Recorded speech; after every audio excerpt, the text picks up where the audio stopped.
Doctor Anbumani Ramadoss sir ஏற்கனவே முன்னாடியே சொல்லியிருக்காரு. என்னென்ன சொல்லியிருக்காருன்னா, கல்வி, மருத்துவம், விவசாயம் இந்த மூணுக்குமே அனைத்துமே இலவசமாக்கணும்னு சொல்லியிருக்காங்க. இப்ப தம்பி சொன்னாப்புல லேப்டாப் வரல அப்படின்றாப்ல.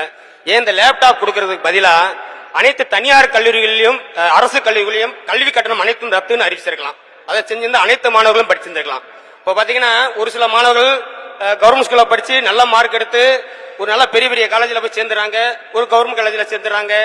ஆனா ஒரு சில அந்த படிக்க முடியாத காரணங்களா இருக்கக்கூடிய மாணவர்கள் பாத்தீங்கன்னா ஒரு தனியார் கல்லூரியில் போய் படிக்கிறாங்க. அவர்களால் ஒரு அந்த கல்வி கட்டணம் கட்ட முடியாம எனக்கு தெரிந்து ஏகப்பட்ட மாணவர்கள் அவங்களுடைய கல்வியை தொடர முடியவில்லை. இது ஒரு பெரிய கல்வியினுடைய ஒரு பெரிய ஒரு அவல நிலையை நான் கருதுறேன், நான் ஒரு ஆசிரியரா. இரண்டாவது பாத்தீங்கன்னா மருத்துவம்.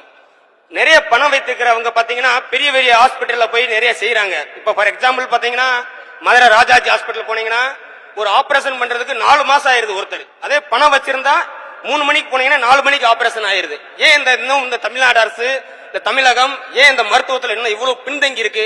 பெரிய கேவலமா இருக்கு. நம்ம யோசிக்க வேண்டிய விஷயம், படித்த அனைவருமே யோசிக்க வேண்டிய விஷயம். இதை தமிழக அரசு கருத்தில் கொள்ள வேண்டும். அடுத்தபடியா பாத்தீங்கன்னா விவசாயம். விவசாயத்துக்கு பாத்தீங்கன்னா வட்டி இல்லா கடன் தரோம்னு சொல்றோம். ஆனா ஒவ்வொரு ஆண்டும் அதை மாத்தி மாத்தி வைக்கணும்னு சொல்றீங்க. அதுல ஒரு குறிப்பிட்ட அமௌண்ட் விவசாயிகள் கட்ட வேண்டியதா இருக்கு. ஏன் ஒரு கிசான் கிரெடிட் கார்டை கொடுத்து ஒவ்வொரு வருஷமும் 3 வருஷம் எடுத்துக்கலாம், 3 லட்சம் ரூபாய் எடுத்துக்கலாம், திருப்பி அந்த 3 லட்சம் ரூபாய் கட்டிக்கலாம் அப்படின்னு ஏன் அந்த நகையை கொடுத்து வட்டி வாங்காம விவசாயிகளுக்கு உரங்கள்லாம் இலவசமா கொடுக்கலாம்? இதெல்லாம் விவசாயத்தை முன்னேற்கலாம். மனிதன் வாழக்கூடிய முதல் முக்கியமானது கல்வி, மருத்துவம், விவசாயம். இந்த 3 தான் மிக முக்கியமானது. அந்த வகையில விவசாயத்துக்கு நீங்க இலவசமா கொடுக்கலாம். எனக்கு தெரிஞ்ச இது வரைக்கும் விவசாயத்துக்கு எது ஒரு இலவசமா கொடுத்த மாதிரி எனக்கு தெரியல. இந்த 3 கருத்துல கொள்ளணும். அடுத்தபடியா பாத்தீங்கன்னா அப்ப மும்முனை மின்சாரம் விவசாயத்திற்கு சார், மும்முனை மின்சாரம் விவசாயத்திற்கு கொடுக்கப்பட்டிருக்குல்ல, அது தெரியும் இல்லையா சார்? சார் இப்ப நானும் ஒரு விவசாய குடும்பம் தான் இருக்கேன் சார். மும்முனை விவசாயத்துக்கு 2021 அப்ளை பண்ணிருக்கேன் சார்.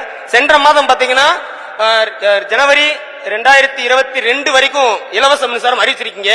ஆனா போன மாசம் பாத்தீங்கன்னா 2.5 லட்சம் ரூபாய் விவசாயம் தான் அறிவிச்சிருக்கீங்க.